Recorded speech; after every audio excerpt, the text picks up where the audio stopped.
Video by visualsitu-blogspot.com.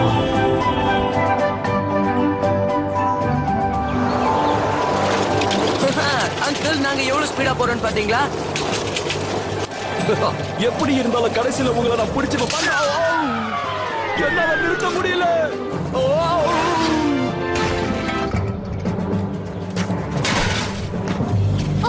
ரொம்ப மோசமான landing தான். உங்களுக்கு ஒண்ணும் ஆகலையே?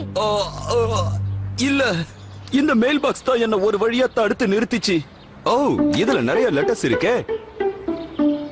இது கொஞ்சம் சீரியஸ் மேட்டர் தான். இந்த லெட்டரை பொறுத்த வரைக்கும் என்னோட வீட்டோட அட்ரஸ் கொஞ்சம் கரெக்டா தான் எழுதிருக்காங்க. ஆனா இதுல ஃப்ரம் அட்ரஸ் இல்லையே. அதனால இதை யார் அனுப்பியிருப்பாங்கன்னு தெரியல. இங்க பாருங்க, இதுல வச்சிருக்க சீலை பார்த்தா இத 40 வருஷத்துக்கு முன்னாடி அனுப்புனது மாதிரி இருக்கு. ரொம்ப சீக்கிரமா வந்து சேர்ந்திருக்க. 40 வருஷத்துக்கு முன்னாடி இந்த வீட்ல இருந்த ஒருத்தருக்கு யாரோ ஒருத்தர் இப்படி அனுப்பி இருக்காங்க. அத ஓபன் பண்ணுங்க. அதுல ஏதாவது புதையல பத்தின மேப் இருக்கலாம். என்ன பேசுற? யாராவது புதையல் மேப்பை இதுக்குள்ள அனுப்புவாங்களா? என்னது? இது புதையல் மேப் தான்.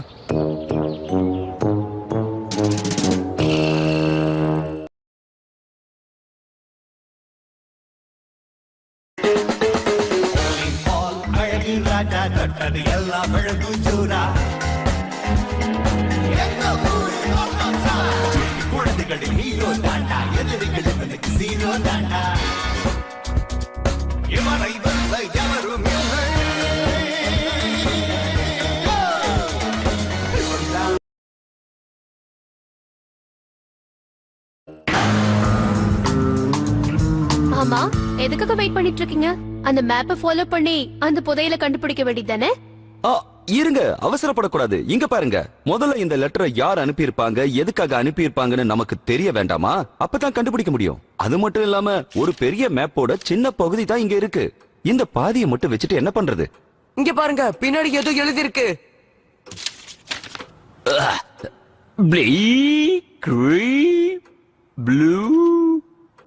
எதுவுமே புரிய மாட்டேங்குது. ஓ, என்னோட லெமன் டீ நான் இந்த மேப்ல கொட்டிட்டேனே.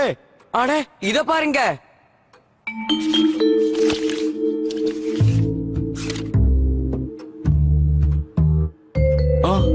இதுல 2 டைப்பான இங்க வச்சு எழுதிருக்காங்க. இந்த லெமன் டீ இதுல பட்ட பிறகு தான் தெளிவா தெரியுது. அப்படின்னா அதுல என்ன எழுதிருக்கு கொஞ்சம் படிச்சு பார்த்து சொல்லுங்க. லூயிஸ் கேனா. ஒருவேளை இந்த மேப்பை நமக்கு அனுப்புனவரோட பேரா இருக்குமோ? இருக்கலாம். ஆனா இப்படிப்பட்ட பேரை நான் கேள்விப்பட்டதில்லை. அதை விட்டு தள்ளுங்க, நாம புதையல பத்தி மட்டும் யோசிக்கலாம். இங்க பாருங்க, முதல்ல இந்த மேப்பே நமக்கு சொந்தம் கிடையாது. ஒருவேளை நாம இந்த புதையல கண்டுபிடிச்சா கூட அவங்க கிட்டே கொண்டு போய் ஒப்படைச்சிடலாம். என்ன இதுக்கு ஒத்துக்கிறியா? எதா இருந்தாலும் சரி, ஒரு தடவை நம்ம முயற்சி பண்ணி பார்க்கலாம். அழகுராஜா ஒரு புதையல கண்டுபிடிச்சாரு. கேக்க எப்படி இருக்கு? அவங்க கூட்டணி இந்த உலகத்துக்கு மிகப்பெரிய புதையல காட்டியிருக்கு. நீங்க சொல்றதுக்கு நான் ஒத்துக்கிறேன். இந்த புதையல கண்டுபிடிச்சதுக்கு அப்புறம் இதோட சொந்தக்காரரை தேடி கண்டுபிடிச்சு அவர்கிட்ட ஒப்படைக்கணும். கண்டிப்பா நாங்க ஒத்துக்கிறோம். எனக்கு என்னமோ இதுல உடன்பாடு இல்லதான், இருந்தாலும் ஒத்துக்கிறேன். இந்த வரைபடத்துல இருக்கிற படத்தை பார்க்கும்போது இது சைனா டவர் மாதிரி தெரியுது. பெஞ்சமினும் டிராப்பும் நானும் புதையல தேடி போறோம். நீங்க 2 பேரும் இந்த பேருக்கு சொந்தக்காரர் யாருன்றத கண்டுபிடிங்க. ஓகே, நீங்க 3 பேரும் போய் புதையல் எங்க இருக்குன்னு கண்டுபிடிங்க. நாங்க 2 பேரும் இந்த பேருக்கு சொந்தக்காரர் யாருன்னு கண்டுபிடிக்கிறோம். எல்லாரும் கிளம்பலாம். இந்த மேப்ல போட்டிருக்கிற மாதிரி நாங்க மிகப்பெரிய புதையல கண்டுபிடிச்சோம்னா ஒரு மிகப்பெரிய பேலஸே நாங்க கட்டிடுவோம். அண்டர் கிரவுண்ட் ரூம் கூட இருக்கும். அதுல எல்லா ரூமையும் ஏசி போட்டுடலாம். அது மட்டும் இல்லாம மொட்டை மாடியில ஒரு பெரிய நீச்சல் குளமே கட்டலாம். நமக்கு இப்போ இவரோட உதவிதான் தேவை. இவர்கிட்ட கேட்டா இந்த இடம் கரெக்டா எங்க இருக்குன்னு சொல்லுவாரு.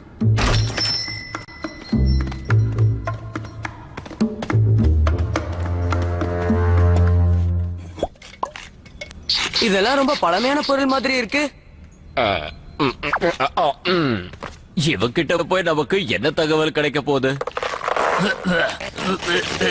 நாங்க ஒரு மேப்போட விவரத்தை தெரிஞ்சுக்கிறதுக்காக வந்திருக்கோம். ஒரு நிமிஷம். ஓ, இந்த மேப்பா? இந்த மேப்போட பாதி என்கிட்ட இருக்கு. அதை நான் தரேன். இப்போ இது உங்களுக்கு உதவியா இருக்கும் பாருங்க.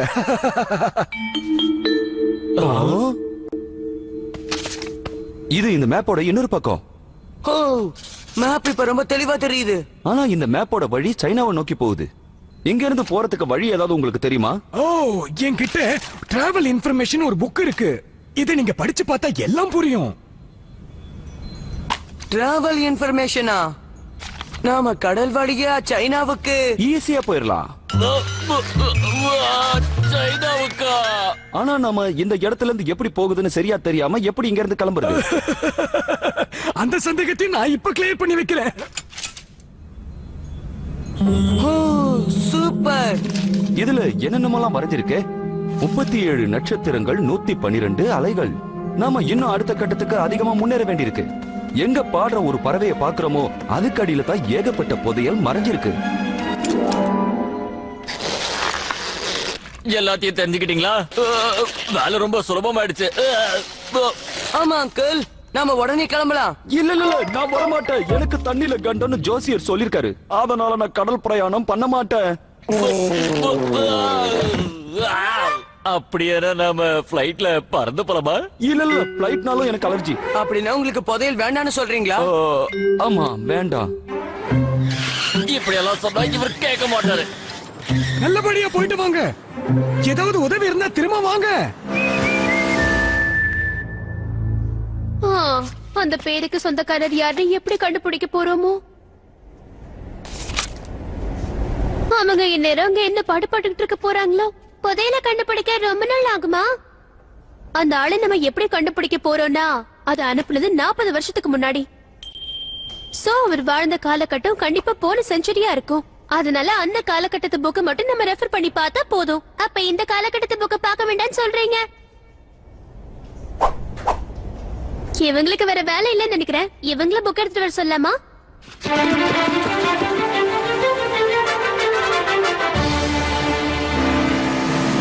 Video by இதுக்காக இன்னும் பயந்து- visualcity.blogspot.com.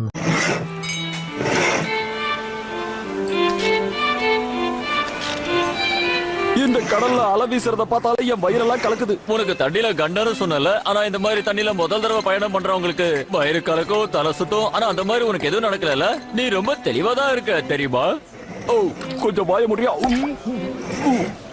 அத பத்தி பேசாத. மேப்ல நம்ம கவனத்தை செலுத்துவோம்.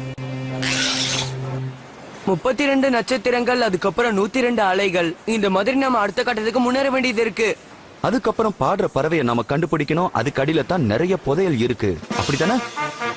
பாடுற பறவையா? லேடிஸ் அண்ட் ஜென்டில்மேன், உங்களுக்கு ஒரு பொழுதுபோக்குக்காக சில விஷயங்களை நாங்க இங்க பண்ணிருக்கோம். இங்க 37 கலைஞர்கள் வந்திருக்காங்க. அதாவது 37 ஸ்டார்கள் வந்திருக்காங்க. அவங்க 100க்கும் மேற்பட்ட திறமைகளை காட்ட போறாங்க. அவங்க சொல்றதெல்லாம் கேட்டீங்களா? இதெல்லாம் எதிர்பாராம நடக்கிறது.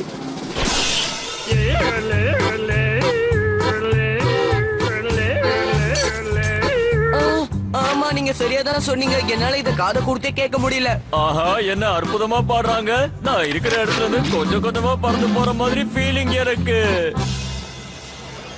இப்படி நடுக்கடல்ல போயிட்டு இருக்கிற நமக்கு தீர்வே கிடையாதா?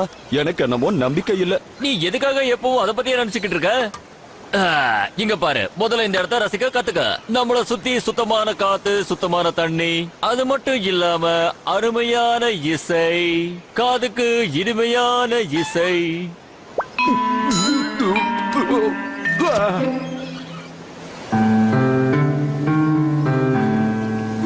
ஆரம்பத்துல உங்களுக்கு கடல் பயணம் எப்படி இருந்தது? ஆரம்பத்துல எனக்கு கூட கடல் பயணம் ஒத்துக்காம தான் இருந்துச்சு. மாத்தி மாத்தி வாமிட் எடுத்துக்கிட்டே இருந்தேன், இங்க அங்கன்னு.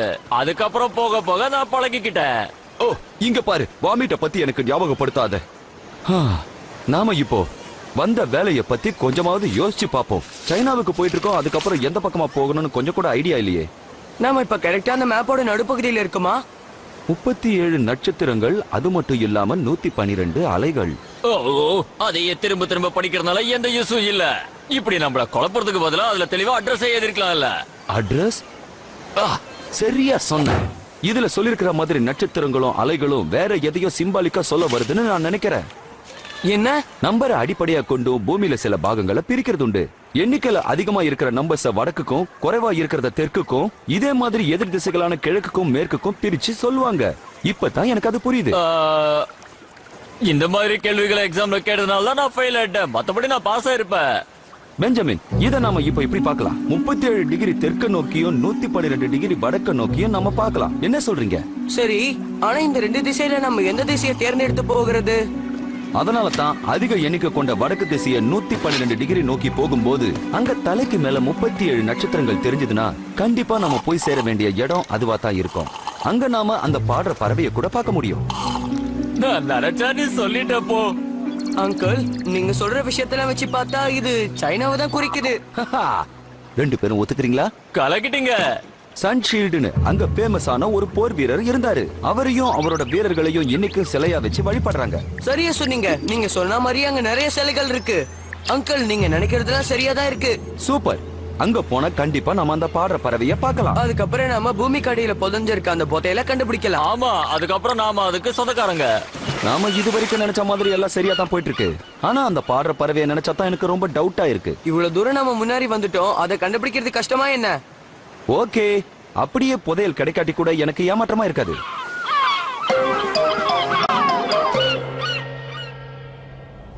நீங்க இந்த புக்க பார்த்து முடிச்சிட்டீங்களா? இந்த புக்க நல்லாவே புரட்டி பார்த்துட்டேன். அப்படிப்பட்ட பேர்ல யாருமே வாழ்ந்ததா இல்ல. வேற ஏதாவது புக் இருந்தா எடுத்துட்டு வா. அவரை பத்தி தேட போய் ஏகப்பட்ட லிஸ்ட் நான் எடுத்திருக்கேன். இந்த பேரை பார்க்கும்போது ஏதோ சைனீஸ் பேர் மாதிரி இருக்கு. நீ சொல்றபடி பார்த்தா சைனீஸா இருக்குமோ? ஒரு விஷயம் தெரியுமா? பழங்காலத்து சைனீஸ்க்கு எழுத்து வலதுல இருந்து இடது பக்கமா இருக்கும். வலது பக்கத்துல இருந்து இடது பக்கமா யாருக்குமே புரியாதே. அப்படியா? இதோ இந்த புக்கு பாரு. சைனீஸ் எழுத்து மாதிரி வல பக்கத்துல இருந்து இட பக்கமா நம்ம எழுதி பார்த்தா ஆன் கே சீவல். இந்த பேரை நான் எங்கேயோ பார்த்திருக்கேன். ஆனி கே சீவல் எங்க இருக்கு? அவங்க தான் இந்த வீட்ல வாழ்ந்திருக்காங்க 40 வருஷத்துக்கு முன்னாடி. அவங்களோட அட்ரஸ் எங்க இருக்கு? அந்த அட்ரஸ்க்கு போய் நம்ம பார்க்கலாம்.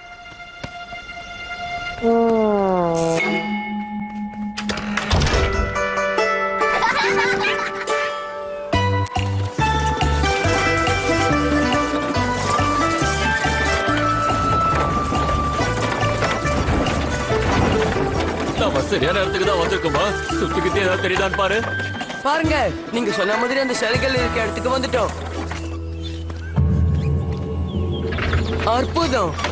இந்த சிலைகள் எல்லாம் அமைச்சு 2000 வருஷத்துக்கு மேல இருக்கும். அதனால இது ரொம்ப பழசா இருக்கும். பார்த்து பொறுமையா வாங்க. நான் ஏற்கனவே சொன்ன மாதிரி சின்சின் யுவாங் அரசரின் நினைவுக்காகத்தான் இதை நிறுவனாங்க. அவரோட வீரத்தை பத்தி கேள்விப்படும் போது அவர் 30 வயசுலயே அரசரா இருப்பாருன்னு நினைக்கிறேன். ரைட், சரியா சொன்ன. சின்ன வயசுலயே அரசரான முதல் அரசர் இவர்தான். பரவாயில்ல, அவரும் கலக்குறான். இப்ப பாடுற பறவை எங்க இருக்குன்னு நாம கண்டுபிடிக்கணும். அதுக்கு கீழே தான் புதையலே மறைஞ்சிருக்கு. ஏகப்பட்ட தங்கத்துக்கு வைரத்துக்கு நான் சொந்தக்காரனாக போறேன். அதுக்கப்புறம் என் கீழே ஏகப்பட்ட வேலைக்காரங்க வேலை செய்ய போறாங்க. இங்க இருக்கிற ஏதாவது ஒரு சிலையில அந்த பறவையை வரைஞ்சு வச்சிருக்காங்களான்னு பாப்போம். பாத்தீங்கல்ல, இங்க ஏகப்பட்ட சிலைகள் இருக்கு. இதுல அந்த பறவைகளை எங்க வரைஞ்சு வச்சிருப்பாங்கன்னு யாருக்கு தெரியும்? நீங்க ரெண்டு பேரும் இங்கதான் தப்பு பண்றீங்க. என்னோட மார்ஷல் ஆர்ட்ஸை இந்த இடத்துல நான் பயன்படுத்தி அதை நான் கண்டுபிடிக்க போறேன். பாருங்க.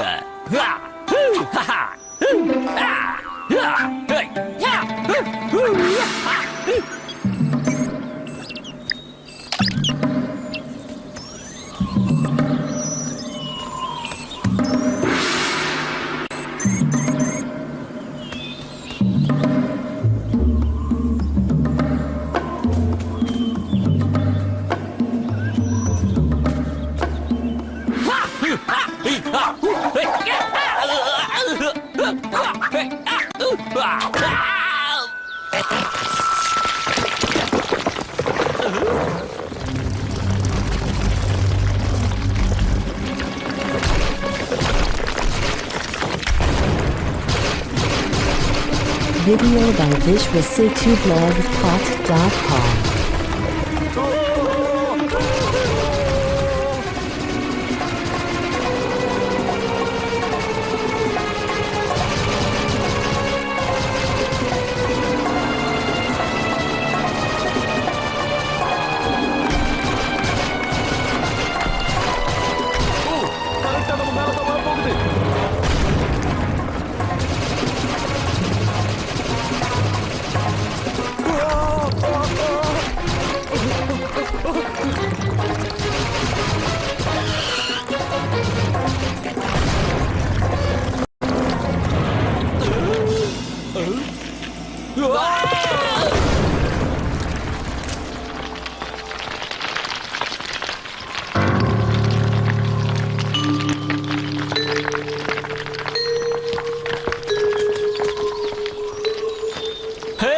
ஒரே ஒரு கலையை மட்டும் தான் யூஸ் பண்ண, அதுக்கே இவ்வளவு பெரிய பேரழிவா?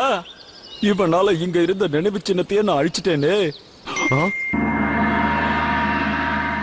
இங்க பாருங்க, இதுதான் அந்த பறவையா இருக்குன்னு நினைக்கிறேன். ஓ, இது முதலே கிடைச்சிருந்தா இவ்வளவு சிலைகளை உடைக்க வேண்டிய அவசியம் வந்திருக்காது. நாமளும் புதையில எடுத்திருக்கலாம்.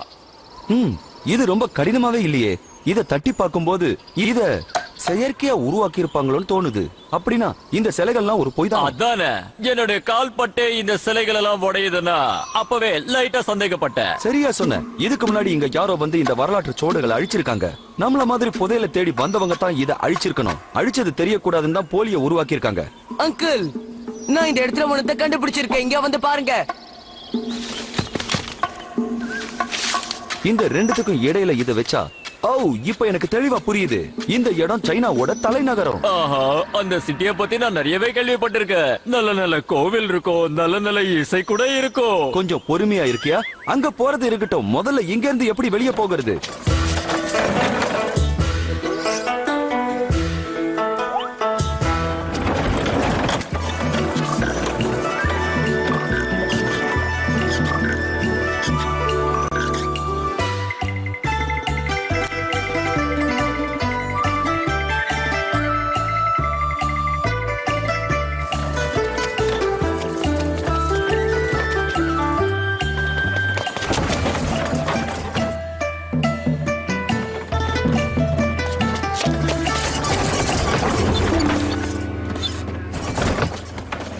இங்க பாத்தீங்களா? இது ரொம்ப ஃபேமஸான சிட்டி. ஹேய் பொறு, நீ என்ன படிக்கிட்டு இருக்க? நாமெல்லாம் உள்ள போறதுக்கு முன்னாடி யார்கிட்டயாவது அனுமதி வாங்கணும்னு நினைக்கிறேன். இல்ல இல்ல, இந்த சிட்டில இப்படி ஒரு வழக்கம் கிடையாது. எந்த நாட்டையும் சேர்ந்த சாதாரண குடிமகன் கூட இந்த நாட்டுக்குள்ள போறதுக்கு அனுமதி இருக்கு. யாருக்குமே இங்க மறுப்பு கிடையாது, குறிப்பா நம்மள மாதிரியான டூரிஸ்டுக்கு. நாம இப்ப கரெக்டா மேப்ல இருக்கிற பில்டிங்குக்கு வந்து சேர்ந்துட்டோம். ஓ, சூப்பரா இருக்குல்ல? ஆமா, பார்க்க ரொம்ப பிரமாதமா இருக்கு. ஹேய், இதுக்கு மேல எவ்வளவு அடுக்கடுக்கா கட்டிருக்காங்க பாரு. இத பக்கோடான்னு சொல்லுவாங்க. சைனால இருக்கிற சிறந்த கலை வல்லுநர்களால இது செய்யப்பட்டிருக்கு. ஹே, அந்த கூரமலை ஏதோ தெரியுது பாருங்க.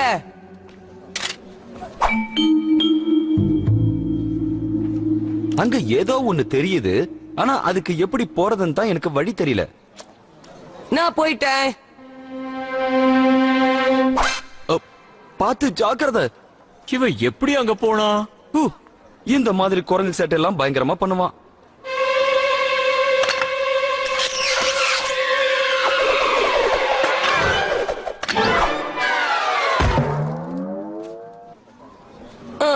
நான் இத கொஞ்சம் கூட எதிர்பார்க்க.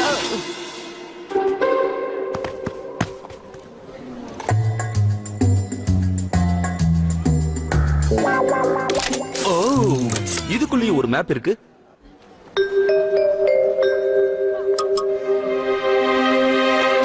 இல்ல, இதுல ஏதோ எழுதி இருக்கு. இதுல என்ன எழுதி இருக்குன்னா, புதையல் உங்க காலடியில தான் இருக்கு.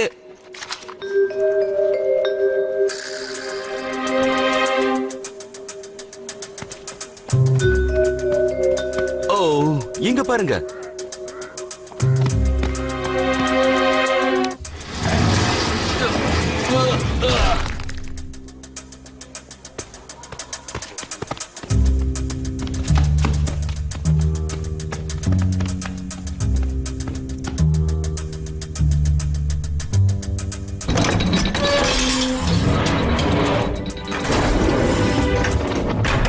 ஹேய், இதுதான் புதையலா?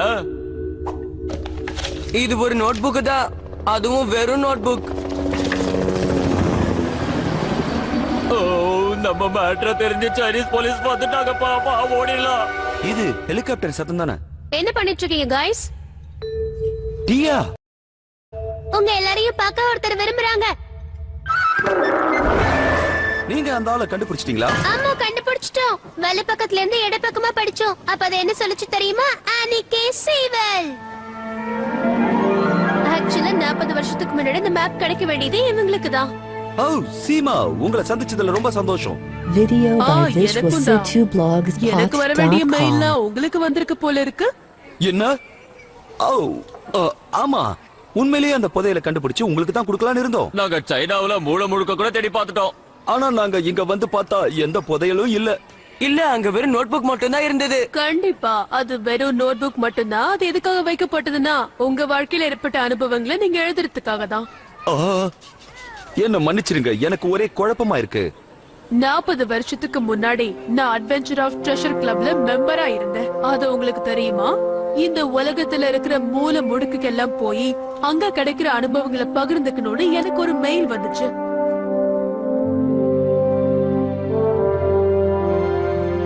அந்த அனுபவம் எனக்கு ஒரு புது நாகரிகத்தையே காட்டுச்சு. புது மனிதர்களோட நட்புறவு ஏற்படுத்திக்கிறதுக்கு அது ஒரு வாய்ப்பா இருந்துச்சு.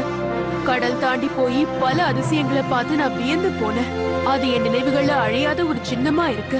இப்படி உலகம் முழுக்க நான் சுத்தி வந்துகிட்டே இருந்தேன். என்னால முடிஞ்ச அளவுக்கு இந்த உலகத்தை நான் சுத்தி வந்துகிட்டே இருந்தேன். இருந்தாலும் என்னால பார்க்க முடியாத சில இடங்களும் இந்த உலகத்துல இருக்கதான் செய்யுது. ஒரு காலகட்டத்துக்கு அப்புறம் என்னோட பயணத்தை நான் முடிச்சுக்கிட்டேன்.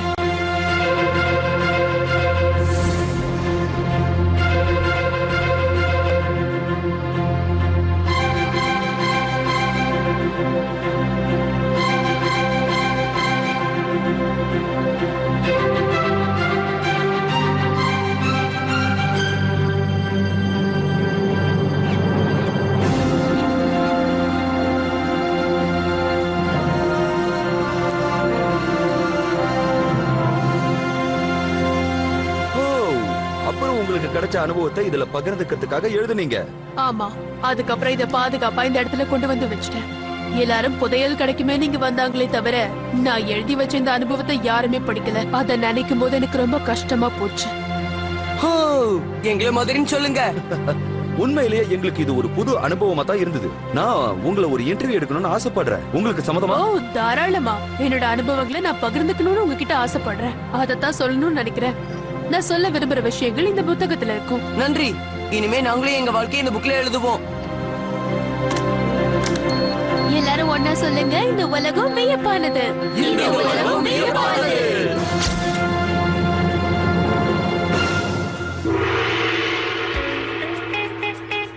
இந்த மாதிரி தான் நாங்க சைனாவை நோக்கி போகும்போது பல விஷயங்கள் எங்களுக்கு ஏற்பட்டது. அங்க நாங்க தங்கம் கிடைக்கும்னு நினைச்சு போனோம். ஆனா எங்களுக்கு அதை விட பெரிய பெரிய விஷயங்கள்லாம் நடந்தது. ஆனா இன்னும் அந்த புதையல் மர்மமாவே Video இருக்கு. by visualsitu blogspot.com